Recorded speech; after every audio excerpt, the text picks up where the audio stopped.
Welcome to our comprehensive exploration of Hindu law. In this video, we'll journey through the origins, evolution, and present-day application of Hindu law in India. Hindu law is a unique blend of ancient traditions and modern legislation, shaping the lives of millions. Whether you're a student, legal enthusiast, or simply curious, this series will break down the essentials, clarify key concepts, and highlight the law's ongoing relevance. Let's begin by understanding what Hindu law is and why it remains significant in today's legal landscape. Hindu law, as traditionally understood, is a set of rules found in ancient Sanskrit texts. These texts, revered by Sanskrit scholars, have long been considered authoritative for governing the lives of Hindus. However, over time, the scope of these uncodified laws has been significantly reduced by modern legislation. Today, much of Hindu law is codified, making it more accessible and consistent across India. This blend of ancient wisdom and modern statutes forms the backbone of Hindu personal law.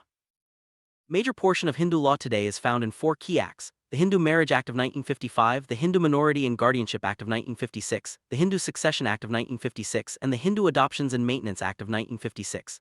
These acts have standardized many aspects of personal law for Hindus, ensuring clarity and uniformity. Yet certain areas like joint family property, wills, and religious customs still draw from ancient sources, unless specifically altered by legislation. Fundamental question in Hindu law is, who qualifies as a Hindu? Historically, courts considered several factors such as birth, religious conversion, and upbringing. For instance, a person born to Hindu parents or raised in the Hindu tradition was considered Hindu. Converts to Hinduism, as well as members of related religions like Jainism, Buddhism, and Sikhism, were also included. However, those who converted to other faiths or formed distinct communities were generally excluded from the purview of Hindu law. For 1956, courts played a significant role in determining who was considered a Hindu. They looked at factors like parentage, religious practices, and community acceptance. For example, children of Hindu parents or those raised as Hindus were included. Conversely, children raised as Christians or those who converted to other religions were not governed by Hindu law. These judicial interpretations laid the groundwork for later codified definition. The Hindu Marriage Act of 1955 and similar statutes, the law clearly defines who is covered. Section 2 states that the act applies to anyone who is a Hindu by religion, including followers of various sects and related faiths like Buddhism, Jainism, and Sikhism. It also includes anyone domiciled in India who isn't a Muslim, Christian, Parsi, or Jew, unless proven otherwise. This codification brought much-needed clarity and consistency to the application of Hindu law. Law also addresses the status of children and converts. Any child, legitimate or illegitimate, whose parents are Hindus, Buddhists, Jains, or Sikhs is considered Hindu. Even if only one parent is Hindu, the child is included if raised in that tradition. Additionally, anyone who converts or reconverts to Hinduism, Buddhism, Jainism, or Sikhism is recognized under Hindu law. This inclusive approach ensures that personal law reflects both heritage and personal choice. Notable example is the case of Maneka Gandhi v. Indira Gandhi. Here, the court decided that Sanjay Gandhi, whose father was a Parsi and mother a Hindu, was considered Hindu because he was raised in the Hindu tradition. This case illustrates how upbringing and parental influence play a crucial role in determining personal law status, especially when parents belong to different faiths. Conversion and reconversion are significant in Hindu law. If a person adopts or returns to Hinduism, Buddhism, Jainism, or Sikhism, they are recognized as Hindu under the law. The courts have held that a clear intention to convert, supported by actions, is enough to establish conversion. This principle ensures that personal belief and conduct are respected in determining legal status. Migration can affect which personal law applies to a Hindu family. Generally, a family carries its personal law including customs when moving within India. However, if they adopt the customs of their new community, the new customs may apply. This rule is an exception to the usual principle that property law is governed by the location of the property. Thus, migration can lead to a blend of old and new legal influences. The case of Abdurrahim v. Halimabhai, the Privy Council explained that when a Hindu family migrates within India, they usually retain their personal law. However, if they move abroad and integrate with a new community such as Muslims in East Africa, the presumption is that they adopt the law of their new community. This case highlights how migration can shift the applicable personal law, especially across national borders. Domicile or a person's permanent home is generally not crucial for applying Hindu law within India. All Hindus in India are governed by Hindu law regardless of where they are domiciled. However, for Hindus living abroad, domicile becomes important. For example, a Hindu domiciled in India but living in England must follow the law of domicile for capacity to marry, but the local law for marriage formalities. This intersection of personal and local law is a key aspect of private international law. When a Hindu converts to Islam, the law recognizes that certain customs may continue to apply, especially regarding succession. The Sharia Act of 1937 states that Muslims are governed by Muslim personal law in matters like succession, marriage, and maintenance. However, a convert may still be governed by certain customs from their previous community, unless they formally adopt Muslim law for all matters. This duality reflects the complex interplay between custom and religious law. Conversion from Hinduism to Christianity has a different legal effect. According to the case Abraham v. Abraham, Hindu law no longer applies to a convert unless they choose to follow it. Succession is governed by the Indian Succession Act, and personal law regarding marriage changes as well. For example, a convert cannot practice polygamy, and new marriages must follow Christian law. However, existing marriages remain valid, and the law provides remedies for marital issues following conversion. Converts Marriage Dissolution Act of 1866 provides remedies for converts facing marital issues. If a spouse deserts or repudiates the marriage after conversion, the converted person can seek restitution of conjugal rights, and if not complied with may sue for divorce. However, if the non-convert spouse continues to cohabit, the convert cannot seek divorce solely on the ground of conversion. This ensures fairness and respect for both parties' choices. Hindu law draws from a rich tapestry of sources, both ancient and modern. Ancient sources include the Esruti, Smriti commentaries and customs, while modern sources encompass justice, equity, precedent, judicial decisions, and legislation. This dual foundation ensures that Hindu law remains rooted in tradition yet adaptable to contemporary needs. Understanding these sources is key to grasping the law's evolution and application.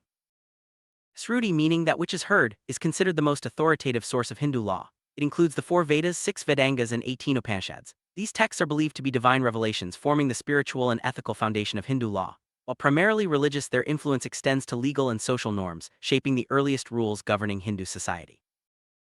Smriti, or that which is remembered, consists of the teachings and codes passed down by sages. The Manu Smriti is among the earliest and most influential. Smritis are divided into primary and secondary categories, with the former including Dharma Sutras and Dharma Shastras. These texts interpret and expand upon the Esruti, providing detailed rules for daily life, morality, and justice. Over time, scholars wrote commentaries and digests to interpret the Smritis. These works adapted ancient rules to contemporary practices, ensuring the law remained relevant. The Manusmriti and Yajnavalkya Smriti attracted the most commentary, reflecting their central role in Hindu jurisprudence. Commentaries often clarified ambiguities and reconciled conflicting texts, making them essential for legal interpretation.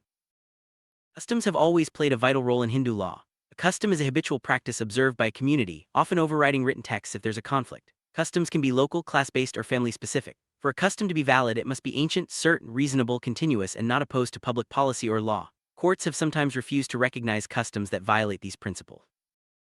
For a custom to be legally valid, it must meet 6 criteria. It should be ancient, certain, reasonable, continuous, not against public policy, and not contrary to law. Examples of invalid customs include those allowing a wife to remarry without consent or permitting a husband to dissolve marriage unilaterally.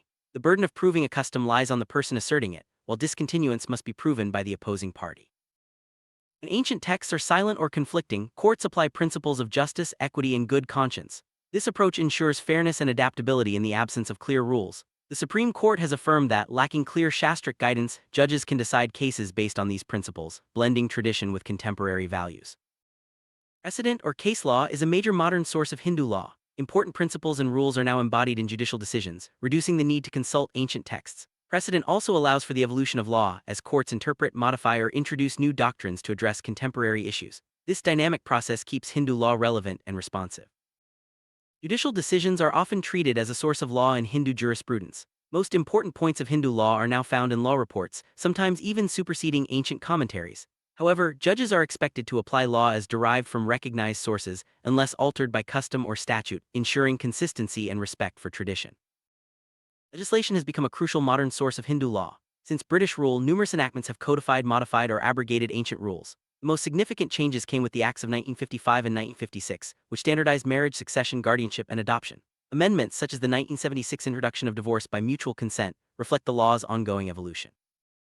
Hindu law is divided into 2 main schools, Mitakshara and Dayabhaga. The Mitakshara School, based on a commentary by Vainishwar, prevails in most of India except Bengal. The Dayabhaga School, authored by Jimutavahana, is followed mainly in Bengal. These schools share fundamental principles but differ in details, especially regarding inheritance and adoption.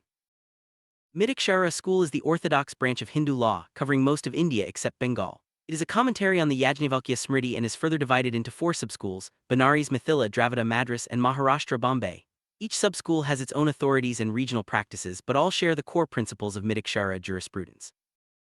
Dayabhaga School, mainly followed in Bengal, is considered the reformist branch of Hindu law. Unlike Mitakshara, it is not a commentary on a single code but a digest of various codes. The Dayabhaga School is not divided into subschools and is known for its distinct approach to inheritance and property rights, emphasizing spiritual efficacy over blood relationship. Under the Mitakshara School, the right to joint family property arises by birth. Sons and now daughters after the 2005 amendment are co-owners with their father in ancestral property. The father's power to alienate property is restricted and any member can demand partition. Upon death, a member's share passes to other family members by survivorship, though this has been modified by recent legislation. In contrast, the Dayabhaga School holds that the right to property arises upon the death of the last owner. Sons have no claim to ancestral property during their father's lifetime, and the father has absolute power of alienation. Upon death, property passes by inheritance to heirs such as widows or daughters rather than by survivorship. Under Mitakshara, the father's power to alienate joint family property is limited. He can only do so for legal necessity or benefit of the estate. Sons and daughters can challenge unauthorized transfers and demand partition. This system protects family interests and ensures property remains within the family lineage. In the Dayabhaga School, the father has absolute authority to sell, gift, or otherwise alienate property during his lifetime.